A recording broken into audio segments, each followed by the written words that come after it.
Welcome back. कैसे हैं आप? बहुत दिनों से एक कमेंट आ रहा था कि चाइल्ड थीम क्या होती है, उसकी इम्पोर्टेंस के बारे में बताएं।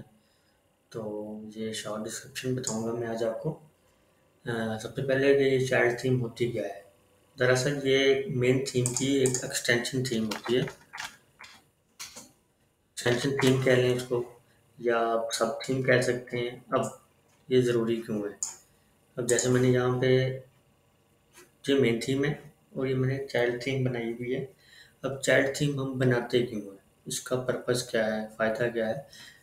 तो ऐसा होता है कि मैं अक्सर औकात वर्डप्रेस में ऑटो अपडेट्स आ जाती हैं। कभी प्लगइन अपडेट हो जाता है तो कभी थीम अपडेट हो जाती है। तो हमने जो कस्टम कोड किया हुआ होता है, कस्टम सीएसएस की होती है कस्टमाइज़र में, या इधर उधर, या थीम की सेटिंग में कभी कभी हमें जावास्क्रिप्ट लगानी पड़ती है, हेडर फुटर लगाना पड़ता है। तो जब अपडेट आती है तो हमारा जो फ्रंट एंड का डिज़ाइन होता है उसमें इश्यूज आ जाते हैं। ठीक है, ये मेन थीम जब एक्टिव होगी तभी ये इशू आएंगे। अगर हमारी चाइल्ड थीम एक्टिव होगी देन ऐसे इश्यूज नहीं आएंगे, क्योंकि अपडेट हमेशा मेन थीम में आती है, चाइल्ड थीम में नहीं आती। ठीक है, ओके। तो आज हम एक तो चाइल्ड थीम बनाना सीखते हैं, देन एक दो और बातें करेंगे। तो मैंने इस वेबसाइट में बना रखी हैं, इसमें नहीं है। हाँ जी, रिफ्रेश कर लेते हैं।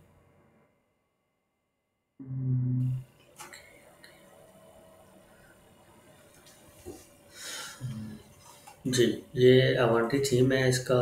मैंने अभी चाइल्ड थीम नहीं बनाया हुआ, तो वो हम बनाते हैं अभी। दो तरीके हैं बनाने के, एक कोड के ज़रिए जिसमें फंक्शन की फ़ाइल होगी, सीएसएस की फ़ाइल होगी। अगर आपको कोड आता है तो आप उस तरह बना सकते हैं, मैं आपको इजी वे बता रहा हूँ। आप प्लगइन के थ्रू कर सकते हैं।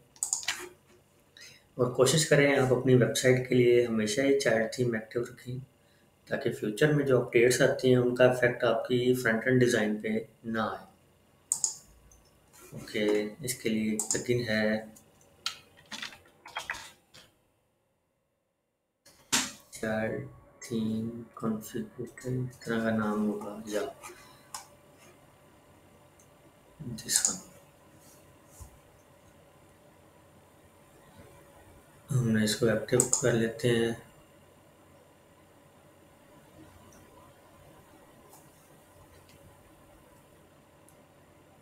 अभी मैं आपको इसका पहले मेन थीम क्यों एक्टिव है, मैं आपको फ्रंट एंड भी इसका दिखा देता हूँ कि फ्रंट क्या शो हो रहा है। फिर हम चाइल्ड थीम लगाएंगे और उसका फिर फ्रंट देखेंगे। अगर कोई इश्यूज हुआ तो फिर डिस्कस कर लेंगे।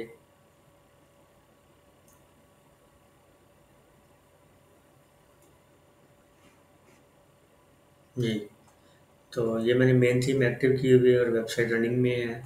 तो अभी हम चाइल्ड थीम बनाएंगे इसकी। चाइल्ड थीम एक्टिव कर दिया हमने। हम आते हैं जी सेटिंग, वेरी सेटिंग। सेटिंग में नहीं होगा तो टूल में होगा। जी, चाइल्ड थीम्स के नाम से आ गए। इनकी प्रायोरिटी चेंज होती रहती है, कभी थीम किसी जगह पे आ जाती है, कभी टूल में, कभी सेटिंग में, कभी ऊपर ये प्रायोरिटी सेट करनी पड़ती है। ठीक है, हमने चाइल्ड थीम बनानी है, किसकी बनानी है? थीम यहाँ सेलेक्ट करनी है, ब्रीथ थीम। अभी ब्रीथ थीम ही एक्टिव है, ओके। तो इसको एनालाइज कर देना। ओके, इसको सेलेक्ट करना था हमने। थीम हमारी ब्रीथ सेलेक्ट है, okay. Child theme create analyse, okay.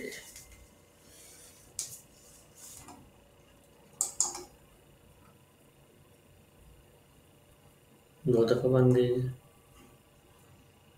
Check कर लेते हैं एक दफ़ा। थीम्स में आएंगे।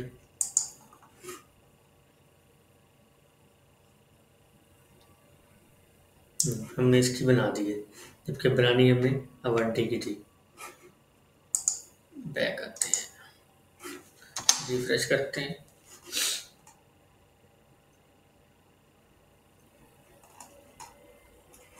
क्रिएट चाइल्ड थीम इसके लिए बनानी है हमने, अवंती के लिए। Where is Avanti, this one. And analyse, checking, okay, okay, all good.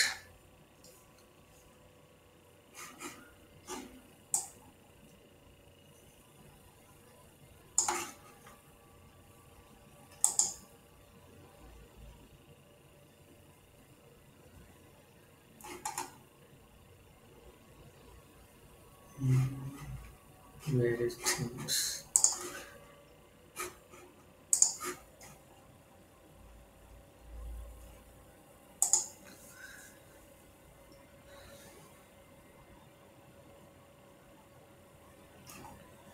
ये देख लीजिए, ये हमारी मेन एक्टिव है ऑलरेडी और जबकि हमने चाइल्ड थीम भी बना ली है। तो अभी हम चाइल्ड थीम एक्टिव कर देंगे ताकि फ्यूचर में हमें इशू ना बने, कोई भी अपडेट आए वो वेबसाइट पे इफेक्ट ना करे। अब एक्टिव हो जाएगी तो फिर हम फ्रंट एंड देखेंगे इसका। जी, विजिट वेबसाइट, ये लेंगे आपके सामने। कोई फ़र्क नहीं पड़ा, मैंने जस्ट चाइल्ड थीम कॉन्फ़िगर की है एक सिंपल से प्लगइन के साथ, तो आप भी करें। अब मज़ीद अगर कोई क्वेश्चन हो चाइल्ड थीम के रिलेटेड हो या वर्डप्रेस या पीएचपी के रिलेटेड, कोई भी क्वेश्चन अगर आपके माइंड में आ रहा है आप कमेंट में करें, तो फ्यूचर में इंशाल्लाह आपके सारी सॉल्यूशन सारे मिलेंगे, वीडियोस आती रहेंगी। नेक्स्ट आप उसको फॉलो कर लें तो अपडेट आपको मिलती रहेगी। थैंक